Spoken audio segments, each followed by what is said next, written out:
Ang mga mag-uuma o mga mangingisda di sa Subo makabargay na sa labing taas nga presyo sa ilang mga produkto direkta gikas mga konsumidor. Di na sila moagi o mga komprador. Pinagi sa AgriLink o sa nika website nga mahimo nga adto ka dito mamaligya. Mahimo sa adto ka dito mamalit sa imong gikinahanglan nga mga produkto. Kining web-based platform para ni sa mga mag-uuma, sa mga mangingisda o sa mga kooperatiba aron maka-post sa ilang available nga mga products online o direkta makakonektar sa mga potential buyers sa tibok probinsya sa Subo o bisan sa ubang bahin sa Pilipinas. Kay online man eh.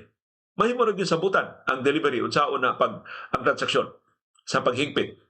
Kini mo proyekto sa Cebu Provincial Government gitumong sa pagpalambo sa market access sa mga primary producers, pag-improve sa kita sa mga mag-uuma o sa mga mangingisda o paghatag og mas efficient na sistema sa pagpamaligya o pagpamalit sa mga agricultural o fishery products dinhi sa Subo.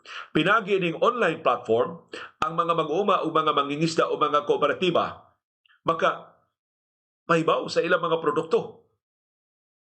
Pila ang available? Pila ka kilo, pila ka tonelada ang produkto nga ilang available? Pila ang presyo? O ang ilang contact details. So ang mga buyers, direkta makatawag nila. Di na kila mo agi carbon, di na kila mo agi sa mga komprador. Diretso, di gani kila mo agi Kapitolyo.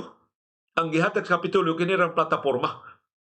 So ang mga buyers, kita mga buyers, direkta na maka-communicate ngadto sa mga mag-uuma. Sa ato pa, ang atong bayan, maato nila. Why maadto sa middlemen?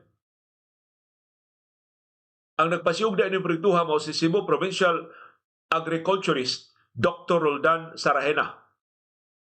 Mato ni Sarahena, ang AgriLink mo'y digital nga taytayan sa mga mag-uuma o mga mangingisda ug sa mga konsumidor dinhi sa Subo.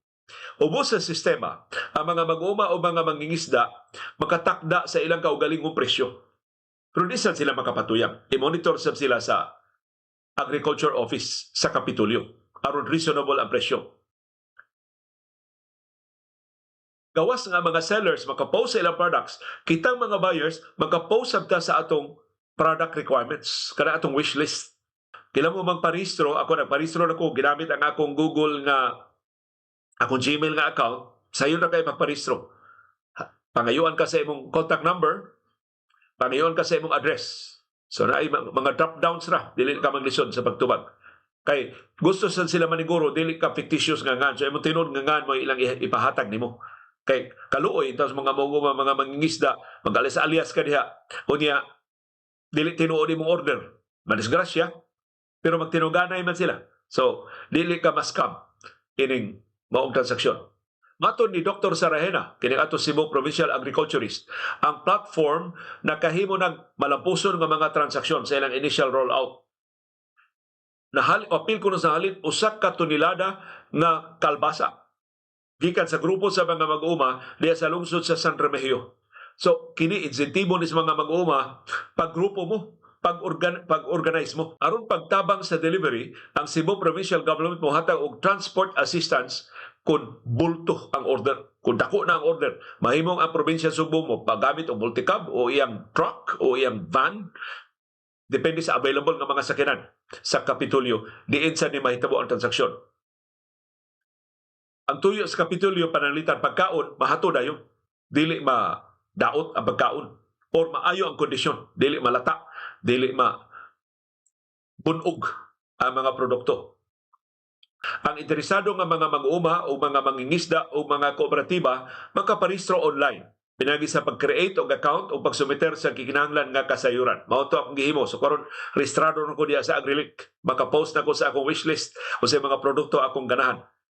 Kung ang aplikasyon dawaton, makapost dayon sa ilang mga produkto. Apil na ang detalye sa volume, sa pricing, o ubang mga specifications. Ang buyers, makabrowse sa listings, makareserba og orders, pinagi sa platform, maghimo magsabot og petsa, kanusaan nimo kinahanglan ng mga produkto.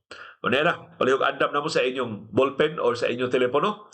Mao ni ang link, agrilink.cebu.gov.ph. So AgriLink as in agriculture o link, AgriLink. Small letters tanan.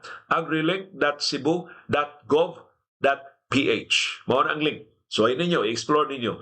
Nya, atong tabangan ang atong mga mag-uuma o mga mangingisda